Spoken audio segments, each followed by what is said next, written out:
उत्तर प्रदेश चुनाव में जेडीयू और बीजेपी की राहें अब पूरी तरह से अलग हो गई हैं। इसका ऐलान खुद जेडीयू अध्यक्ष लल्लन सिंह ने आज मीडिया के सामने किया। यूपी के 26 उम्मीदवारों की पहली लिस्ट जारी करते हुए लल्लन सिंह ने कहा कि जेडीयू के नेतृत्व ने आरसीपी सिंह पर काफी भरोसा किया और इंतजार भी, लेकिन बीजेपी के नेताओं ने उन्हें अंधकार में रखा। हम लोगों ने कहा कि भाई अगर भारतीय जनता पार्टी माननीय रामचंद्र बाबू को कि अगर भारतीय जनता पार्टी हम लोगों के साथ समझौता करना चाहती है तो उसको ये तो कहना पड़ेगा कम से कम कि हमारी जनता दल यू से बातचीत हो रही है, तभी हम माने। उसका भी कोई सकारात्मक जवाब कब तक नहीं आया।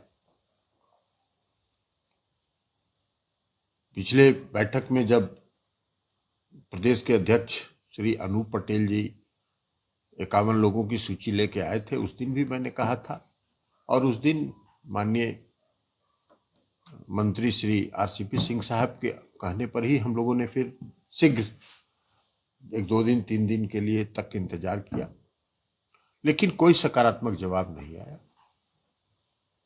और इसलिए आज जनता दल यूनाइटेड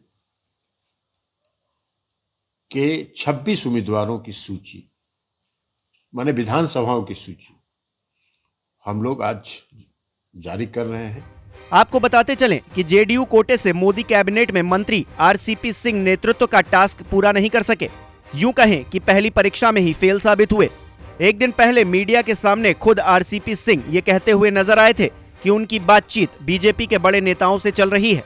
पूरी उम्मीद है कि जैसे हम लोग बिहार में साथ में लड़े हैं भारतीय जनता पार्टी जी के साथ, उसी प्रकार से हम लोग उत्तर प्रदेश में भी लड़ेंगे।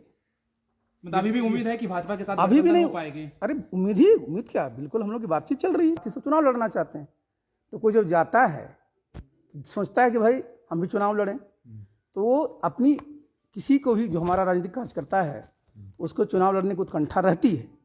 लेकिन साथ ही साथ जितने भी हमारे साथी हैं वो सबकी इच्छा भी यही है कि हम लोग यहाँ जो है बिहार की तरह जो है एनडीए में ही लड़ें। ठीक है, तो कुछ भरोसा मिला है बीजेपी की तरफ से? अरे मैंने बता तो दिया शुरू में कि पॉजिटिव है।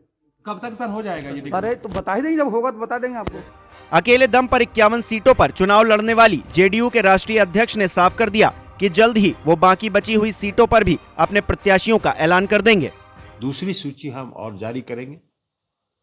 उम्मीदवार के नाम हम आज इसलिए घोषित नहीं कर रहे हैं कि कई क्षेत्रों में प्रदेश अध्यक्ष जी का कहना है कि कई क्षेत्रों में कई दावेदार हैं और उसके लिए उनको 2 दिन 3 दिन का समय चाहिए कि कौन उसमें सबसे सशक्त उम्मीदवार हो सकते हैं।